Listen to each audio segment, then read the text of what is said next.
The Pixel 9 Pro XL is just a bigger Pixel 9 Pro, but that's good enough. It doesn't have exclusive camera features of extra RAM for a boost.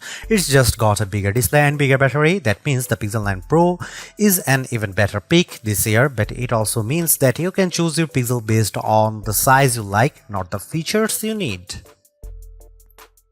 If you feel like new Pixel phones arrived sooner this year, you are right. Google's August Pixel hardware event gave us not a duo but a quartet of new phones, starting at one end with the new baseline Pixel 9 and freshly topped with the Pixel 9 Pro Fold. Into larger phones, then the XL nomenclature should tip you off as to where you might want to spend your money. This is the direct successor to last year's 6.7-inch Pixel 8 Pro.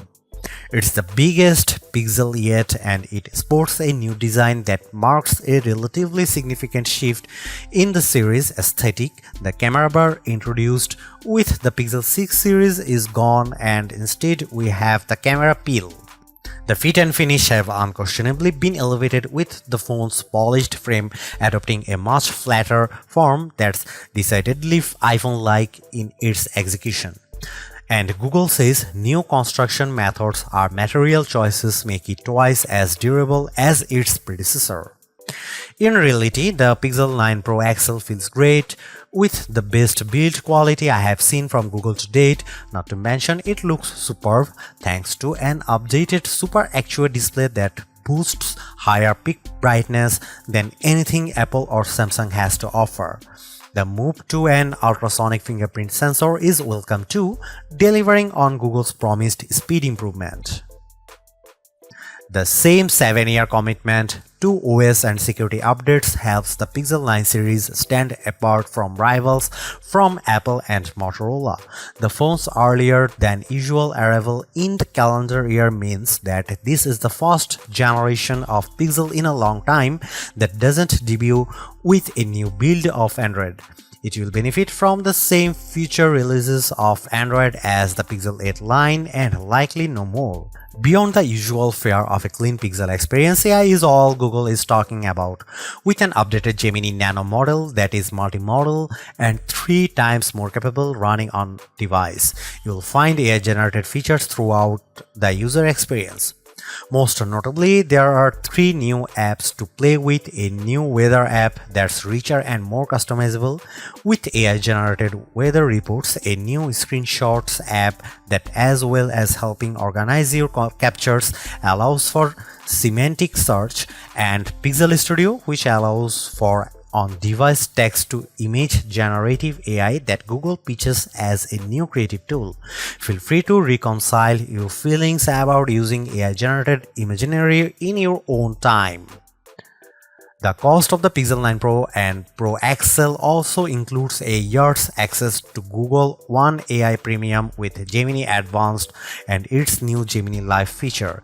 Gemini Live is a decidedly ChatGPT 4-like conversational experience with Google's off-device AI. It works well for things like how-to guidance and recipe help, but still comes with limitations surrounding how it can actually action on-device tasks for you. All the on-device AI experiences are powered by Google's new Tensor G4 SoC paired with new higher RAM ceiling of 16GB. Previous Pixels already felt fast in day-to-day use, but existing users will notice speed improvements for things like image processing and app load times, even if these gains are seemingly slight. Benchmarks only put the Tensor G4 about 10% ahead of G3 in terms of CPU performance, with more noticeable graphical gains and, of course, NPU gains for AI tasks. The other big aspect of any modern AI-enhanced Pixel phone is the camera experience. The hardware looks for the most part similar to the Pixel 8 Pro, albeit with a much higher resolution selfie snapper with a tweaked ultrawide on the back. However, Google claims to have reworked its HDR Plus pipeline end-to-end, meaning more true-to-life imagery.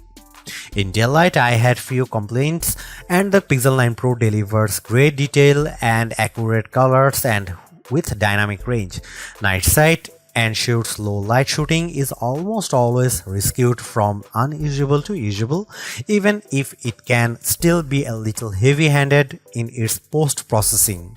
The expansion of that HDR Plus pipeline to panoramas means much better results, especially as night sight is now supported here too, although I do wonder whether this upgrade will simply manifest as a feature drop update for previous Pixel models in the near future.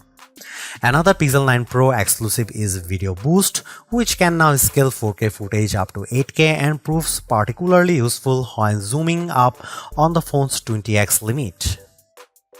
There's another side to the imaging experience on recent Pixel's Magic Editor. Beyond moving elements around in a shot of turning a blue sky to golden hour, the new Reimagine button lets you enter text to generate completely new elements in a shot. It's unquestionably fun and creative, but it also throws out any semblance of authenticity to shots you have captured yourself. Unlike the Samsung, there is no AI watermarking going on with edited images either. Although that Tensor G4 chipset doesn't mark a huge leap forward in raw horsepower, it certainly has helped with power efficiency, with the Pixel 9 Pro XL serving up almost 70% more screen on time compared to the Pixel 8 Pro. The jump from 30W to 37W wired fast charging speeds in a small but welcome bump too, although it looks like you'll have to grab Google's 45W charger for the absolute quickest recharge times based on my testing with similar chargers. Perhaps the biggest benefits with the Pixel 9 Pro line offers is that beyond the XL's larger screen and physically bigger battery, there is no compromise across both sizes. If you are happy with the premium, the Pixel 9 Pro XL is the most unapologetic, bombastic Pixel experience you can have right now outside of foldable land. Even if the jump from the Pixel 8 Pro isn't as significant as I would have liked, and it feels like this is more a means for Google to cultivate new Gemini Advanced subscribers, I can't help but appreciate the Pixel 9 Pro XL for being greater than the sum of its parts. It may only be just enough of an upgrade, but it is enough. While Google announced 4 phones at its August 2024 event, the standard Pixel 9 and Pixel 9 Pro XL are the two that hit the market first on August 2020. Meanwhile, the Pixel 9 Pro and 9 Pro Fold arrive on the scene September 4. In the UK, you can pick up the Pixel 9 Pro XL with double the storage at no extra charge on purchases made from September 5. US buyers can nab $200 in-store credit if ordering before August 28, and Australian buyers can pick up a limited edition poster with purchases made before August 25.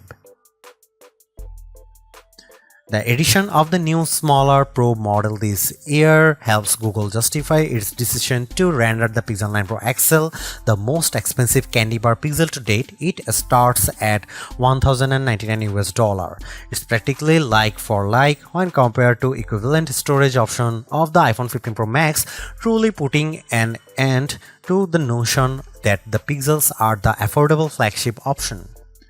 For the asking price, you also get a year's access to Google One AI Premium 2TB plan, which, as well as granting access to Gemini Advanced and Gemini Live, includes more general Google benefits like Fitbit Premium Access, Nest Air, 10% back on Google Store purchases, and unlimited Magic Editor saves in Google Photos.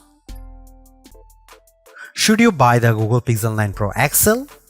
Buy it if you want the richest mobile AI experience. Samsung's Galaxy AI is great, but Google's execution with Gemini Advanced is easier, richer, and more fun to use. Buy it if you want an excellent camera phone. The Pixel 9 Pro XL's camera system is a small but appreciated upgraded on its predecessors, highlighted by a new bag of AI-supported tricks you can't get outside of the Pixel family. Buy it if you plan on using this phone for a long time. Still among the best there is Google commitment to 7 years OS and security updates is once again hard to argue with. Don't buy Google Pixel 9 Pro XL if you want fast charging. Battery life is greatly improved, but despite a bump in speed, the Pixel 9 Pro XL's 37-watt wired charging is still well behind what rivals like OnePlus and Xiaomi offer. Don't buy it if you want the best RAM and memory. While Samsung forges ahead, Google seems reluctant to move to the latest, fastest, and most power-efficient RAM and storage in its phones, which stings when they cost about the same. Don't buy it if you want to play a lot of games. Google's mobile silicon isn't built for gaming, and while the Tensor G4 handles intense games as well, you will get a much better experience with a recent iPhone or any flagship rival running the latest Snapdragon chipset.